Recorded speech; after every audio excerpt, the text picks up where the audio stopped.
Hello friends. So this is the lesson number 3 in our economics series. So as the name says, we will study about national income.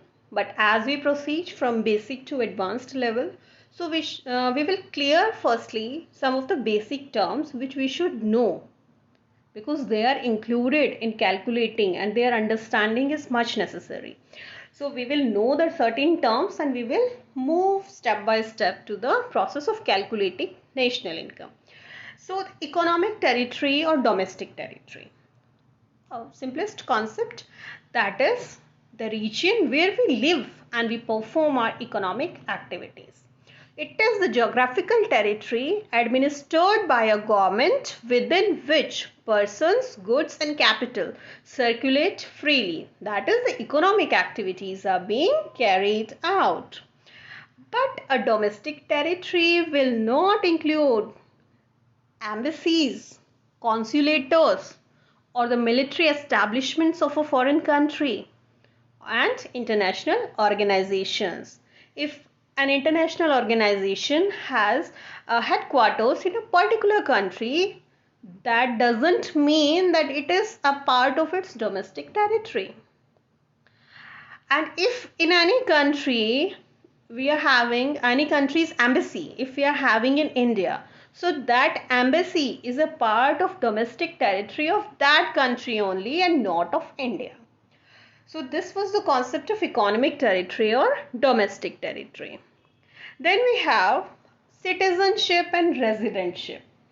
Seems to be simple, but still an economics student must clear the difference. That is, citizenship is a legal concept, that is, which is based on the place of birth and some legal provisions.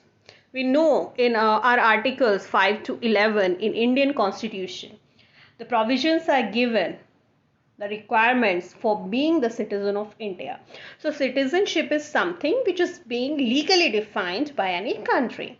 Now, residentship. Residentship is an economic concept. Economic concept which is based upon economic activities performed by a person in the country where his center of economic interest lies. Now, that is, we reside within our domestic territory and carries out the basic economic activities. What are the economic activities? Earning, spending, carrying out the various processes, accumulating. Okay, so with or without acquiring citizenship also we can do this work. Some people are working abroad, so they are not without being the citizen of that country, they are working for a company which is based on that country. So that is the difference between citizenship and residentship. Now we have factor income and transfer income. Factor income and transfer income. This factor income is an earning concept. Earning concept. That is the income received by factors of production for rendering factor services in the production process. That is, we provide the service and we receive the money or the payment. While this transfer income, this is a receipt concept. That is, income received without rendering any productive service in return. So the difference is very clear, right? See, we are getting payment, we are getting our wages, we are getting interest on the deposits we have in our banks, or we are getting a rent or something. That all will be considered as a part of factor income. But if a student tops in any exams and he gets a scholarship, or the old age persons, they are getting pensions, or some unemployed persons, they are getting unemployment allowances. So these scholarships, these pensions, these allowances, these are the part of transfer income, because that people are not doing any productive work at that particular point of time, but they are getting it as a reward, okay, or as a part of a scheme, okay, whatever it is. So the difference, we should know the difference, but we should know the difference for what? We are studying national income. So this factor income is included in the national income or the domestic income, while this transfer income is neither included in national income nor in domestic income. So that is why we studied these terms also. Now we have net investment, gross investment, depreciation. See, these terms are very familiar, means all are very familiar, means we start doing in mathematics, na? Gross and net and this differences we are calculating since 6th or 7th. So that is net investment equal to gross investment minus depreciation. So this depreciation, what is this depreciation? We are building a firm or we are trying to establish a company or something. So we have to accumulate the infra. So money will be spent in the infrastructure, so that means suppose there are machines and that. So work will be carried out using them. So they will get depreciated within means through the time being used. That is depreciation. It is nothing. It is the same depreciation we studied in mathematics. That is fall of value of fixed assets, the fixed assets we have, and this is the fall of value in the of the fixed assets due to normal wear and tear, or due to the normal usage, due to passage of time, or we can say the expected change in technology or something, we are replacing the machinery. Okay, so that's all. So this depreciation is natural, it will occur, we know that it is expected, it is an expected loss, we know that, and it does not hamper the production process, because there are provisions for replacement of assets beforehand. We are very much clear, and we know that if we are trying to establishing a firm, or if we are doing some work, we are carrying out the production process, there will be wear and tear, there will be loss in that capital. So that is the depreciation. But sometimes other losses also occur. We have seen that is the capital loss. Capital loss is what? Earthquake comes, property gets destroyed. So that is what? Unexpected loss. We have not imagined, or we have not planned for that after 15 years an earthquake will come and that much will be the loss and we will suffice it with this. No, there is no provision.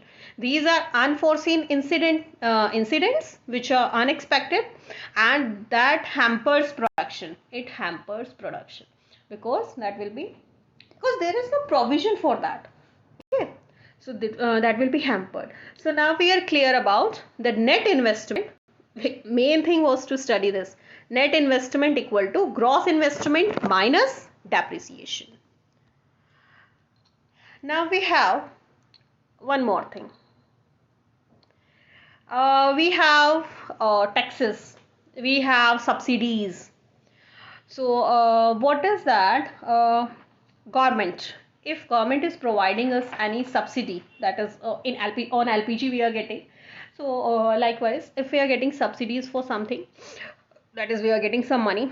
So what are the taxes we have? Indirect taxes which are being used in calculating national income. So net indirect taxes, they are indirect taxes how much we have minus the subsidies, if we got any subsidies. So that is that. Other term is factor cost. Factor cost and market cost, that must be clear. Factor cost is market cost minus net indirect taxes.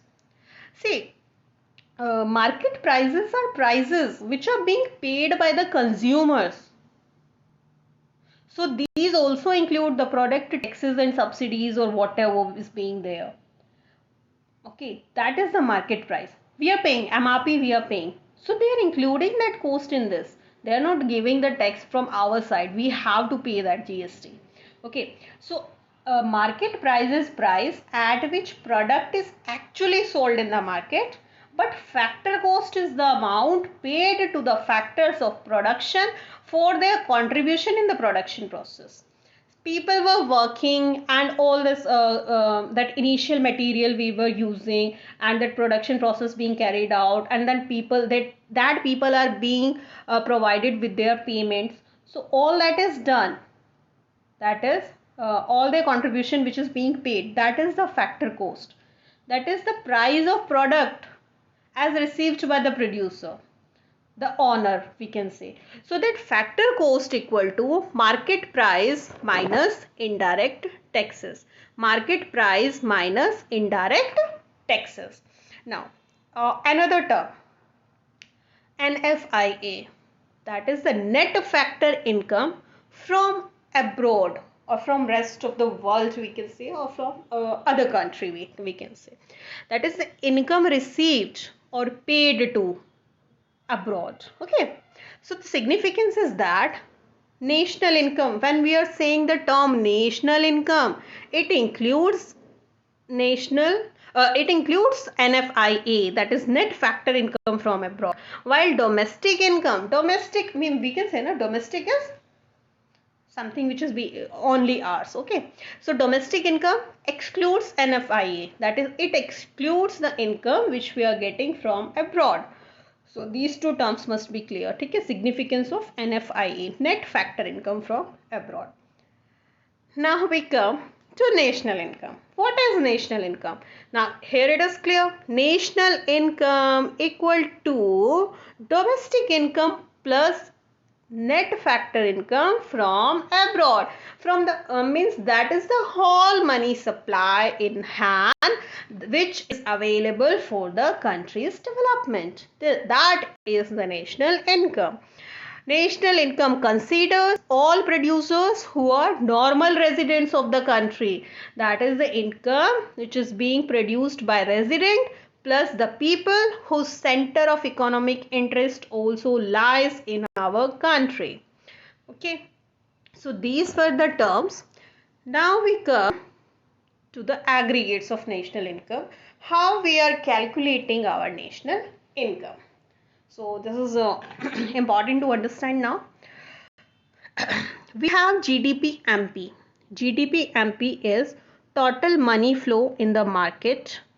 GDP MP, that is gross domestic product at market price.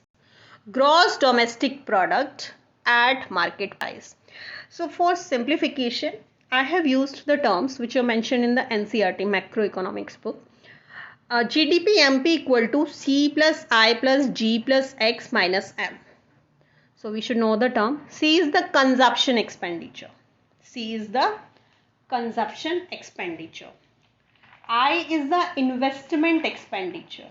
I is the investment expenditure.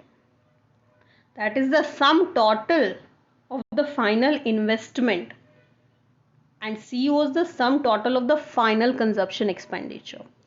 G is the government expenditure. G is the government expenditure which is received by the firms. That X, what is X? X is the aggregate expenditure by foreigners on exports of economy. That is on export. We are exporting something and we are getting money. That is X. So in all these cases, money is being included in that country, means money, we are getting money. Okay. Then this M. M is the import expenditure. So for imports, we have to pay for that. So that is being subtracted from it. So gross domestic product at market price equals to consumption expenditure plus investment expenditure plus government expenditure plus expenditure on exports and minus expenditure on imports. Now we have, this is GDP MP at market price.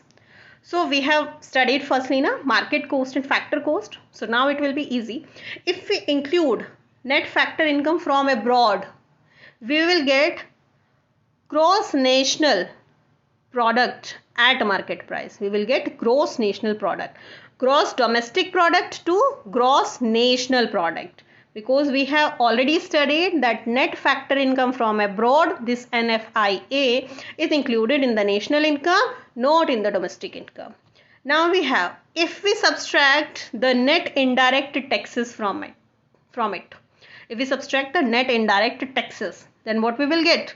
We will get gross national product at factor cost, because we have studied firstly that market cost equal to factor cost plus net indirect taxes. So from market cost, if we subtract this net indirect taxes, we will get gross national product at factor cost. I guess it is clear.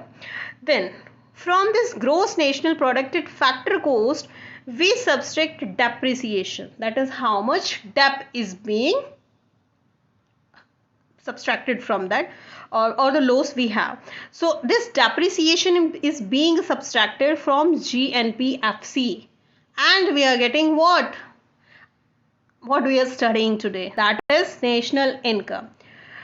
This is an NPFC, we can say, net national product at factor cost, and this is nothing but our national income. So we have reached our destination. We have reached our destination for today. Okay. So the net disposable income is which we have in our hand, which we can spend. Okay, that will be national income plus net indirect taxes plus net current transfers from abroad. So national income is one thing, but in this we are not included, na? Taxes we are not including, and this income from abroad is not including. So the government has the disposable income which is with the government, that is national income plus net indirect taxes plus net current transfers from abroad. So I hope this national income topic is clear. Thanks.